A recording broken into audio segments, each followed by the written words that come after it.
du mépris et de la désinvolture que de nombreux autres acteurs dénoncent de la part des autorités guinéennes. En tout cas, la junte guinéenne n'a pas échappé à la sanction, à des sanctions, j'allais dire, qui ont été renouvelées, et d'autres d'ailleurs qui ont été prises, puisque les autorités guinéennes et d'autres d'ailleurs sont interdits finalement de voyager. Cheikh Sadiboundo, est-ce que ces sanctions renouvelées contre la Guinée, ça vous a surpris, la démarche de la CEDEAO?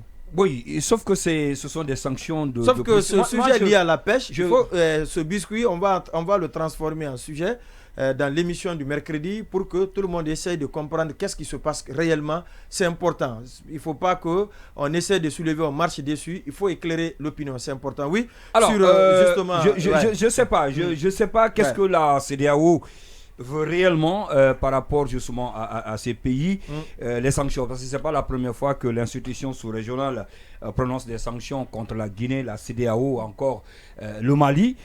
Pas parce qu'on veut que ces sanctions tombent, parce qu'on l'avait rappelé ici lorsqu'il est question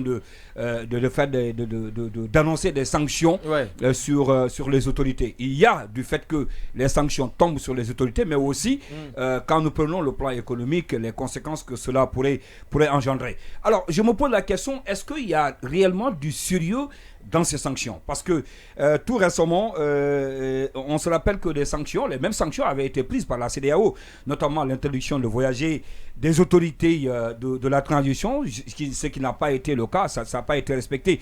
On a vu par la suite les autorités, la plupart d'entre eux, en tout cas que ce soit ministre, une liste même avait été donnée, notamment les membres du gouvernement, je pense avec le bureau du CNT. Tout ceci avait été empêché de sortir. Alors, je me pose juste la question, je donne ces exemples pour me poser la question sur la sincérité de ces sanctions de la CEDEAO. Alors, je ne comprends pas comment est-ce qu'une fois on pose des sanctions, deux fois on pose des sanctions, troisième fois on pose des sanctions, sans pour autant que ces sanctions ne soient respectées. C'est la question que je me pose. Est-ce que cela ne peut pas amener, si vous voulez, les autorités ou bien les transitions à se radicaliser? Tout récemment, on a vu la rencontre qui a eu lieu entre les ministres des Affaires étrangères des pays qui traversent une transition, notamment la Guinée, le Burkina Faso ou encore le Mali. Et au sortir de cela, on a vu les idées qui avaient été émises, même si l'option d'une fédération était, si vous voulez, camouflée. Mais on se pose la question, au sortir de ça, qu'est-ce qu'on pourrait attendre de la CEDEAO? Parce que la CEDEAO a quand même un rôle fondamental à jouer lorsqu'on parle des transitions, de la gestion des transitions de nos pays. Et ces sanctions qui sont prises le plus souvent, même si ce n'est pas peut-être pour amener forcément les autorités à l'ordre constitutionnel, mais ça peut les dissuader sur les mesures qu'ils doivent prendre. Maintenant, la question que je me pose encore, c'est à ce niveau-là. Pourquoi à chaque fois on prend des sanctions, mais des sanctions qui ne sont jamais appliquées? Je me pose la question encore sur la sincérité et la crédibilité de ces sanctions qui sont prises par l'institution sous-régionale. D'accord, oui. C'est Kita. Alors, au début, déjà, c'était un véritable barreau d'honneur. Moi, j'ai été, si vous voulez, réconforté dans ma position quand il s'agit de la gestion de la diplomatie de notre pays, parce qu'il ne faut pas se voiler la face. C'est un véritable échec pour notre diplomatie. Je pense que la démarche de l'actuel ministre des Affaires étrangères, à mon avis, les démarches ont contribué à plonger le pays dans une situation à laquelle normalement on n'était pas préparé, qui n'était pas nécessaire. Ce qu'on a vu, ce sont les résultats, mais la rencontre du Burkina et si vous voulez, c'est ce qui de la CEDEAO. Bien évidemment, le trio veut aller ensemble, pesé dans la balance. Même destin. Non seulement cette rencontre qui était à la fois inopportune, insensée, et si vous voulez un problème de trop, mais aussi ça, si vous voulez, ça a amené certains partenaires sérieux à reculer.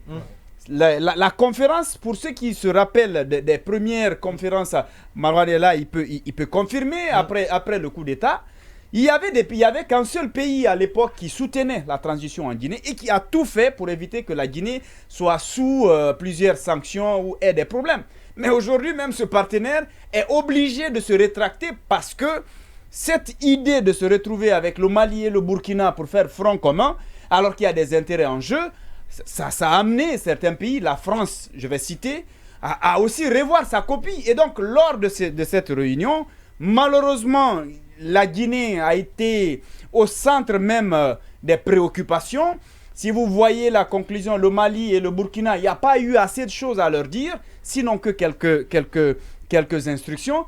Mais concernant la Guinée, l'échec était visible. On s'est rendu compte qu'il y a un sérieux problème. Premièrement, ce qu'on peut tirer comme enseignement, c'est que le dialogue qu'on a tenu en Guinée n'a aucun effet. En tout cas, au regard de ce qui a été dit dans cette conclusion. Et deuxièmement, la décision d'aller mettre en place des commissions, je ne sais pas si c'est de suivi ou d'accompagnement par rapport aux différentes rencontres ici dans notre pays, c'est contraire justement à l'accord du 21 octobre dernier, parce qu'avec la CEDEAO, il était prévu quand même de faire les choses ensemble et de mettre une commission qui va superviser le travail. Ça n'a pas été fait. Ouais. Donc, on comprend par là qu'on a affaire avec une équipe qui pense être au sommet, qui pense tout contrôler, qui pense, c'est-à-dire tellement souveraine, un pays tellement souverain qui veut faire les choses sans tenir compte même de ses partenaires. On nous a plongé dans une crise inutile, on n'en avait pas besoin. Chez nous, on n'a pas de problème majeur, sinon que se retrouver, discuter et s'entendre sur des questions essentielles. Et qu'on nous dise à chaque fois, retrouvez-vous, discutez et entendez-vous sur quelque chose. Je crois qu'on parte jeter ça au visage. Ça, ouais.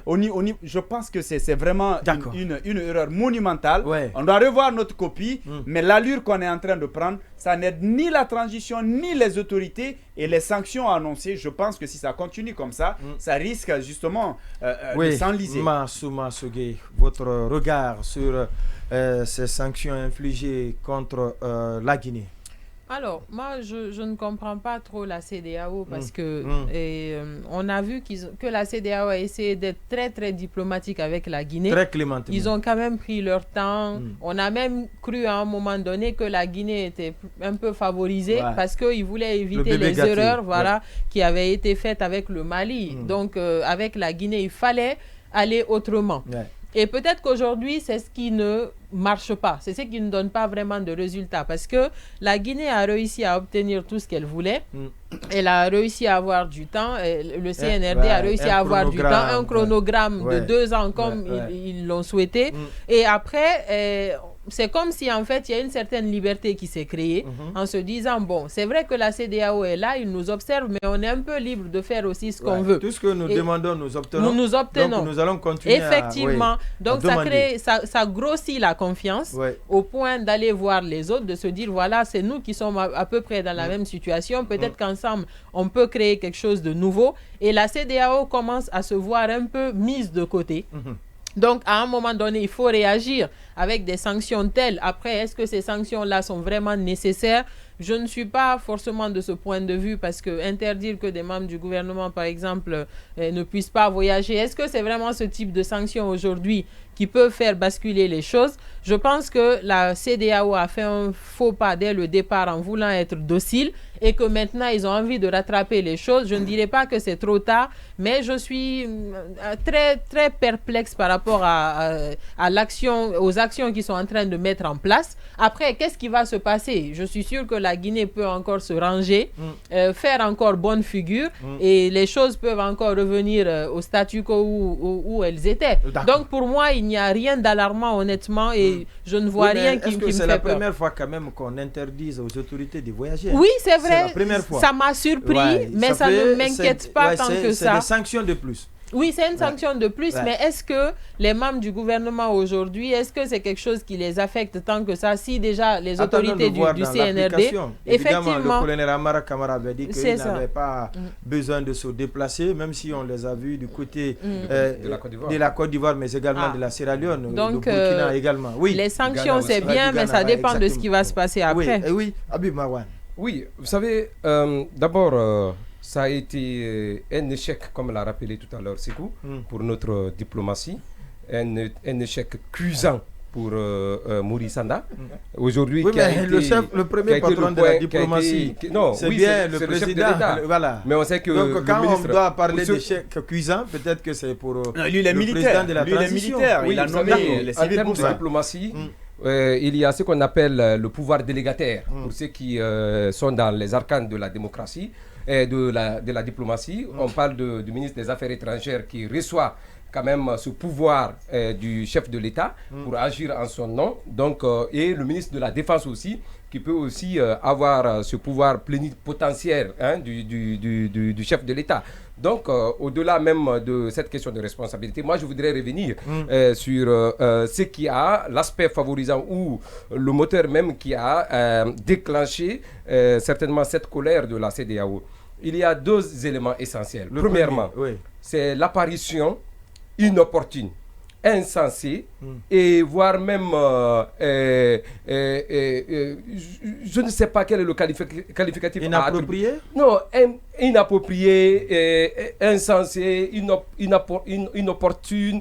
On peut aligner tous les vocables nécessaires pour décrire cette présence nuisible et nocive du ministre des Affaires étrangères du côté de Ouagadougou. Vous venez parler avec des gens qui ont des problèmes avec tout le monde. Vous n'avez des problèmes avec personne. C'est comme ça que les gens ont su créer des problèmes à leurs États. Comme je l'ai rappelé à cette émission, Maurice Sanda n'avait pas sa place à cette réunion des pays, je sais, pour la création de la grande union mandingue. La Guinée, jusque-là, on l'a dit depuis le départ, le 6 septembre 2021, au lendemain du coup d'État, il y a eu une rencontre diplomatique à Conakry entre les pays, comment on appelle, le G5 et certains pays amis de la Guinée. À la demande de la Russie et de la Chine, ce qui était évident, c'était de sanctionner la Guinée sur le coup.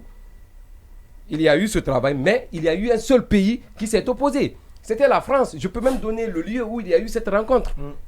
Les échanges, là où il y a eu les échanges. Mais la France s'est opposée de façon officielle et la France a dit de soutenir la transition en cours. Les autres si cela était, ça corrobore avec la sortie d'Emmanuel Macron à l'époque, quand les changements de constitution sont survenus.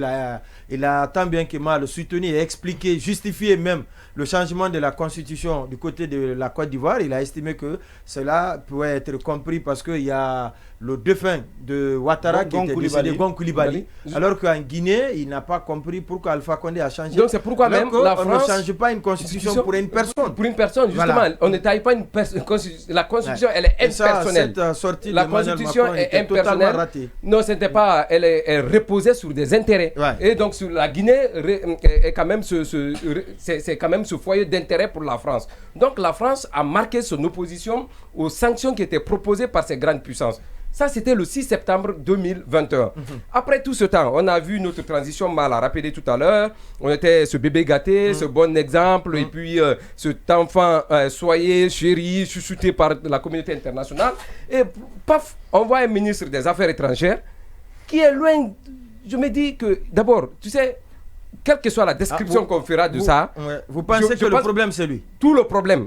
Tout ce qu'on... Oui, mais il fait de son mieux. Par exemple, quand la junte a refusé de recevoir le médiateur de la CEDEAO, est-ce que c'est la faute à Dr Maurice Sanda? À ma foi, non. Il a bataillé, il a fait tout, il a fait de son mieux, de son possible pour que, enfin, les autorités le CNRD puissent recevoir le médiateur désigné par la CEDEAO. Ce n'est pas de sa faute, ça, Marouane.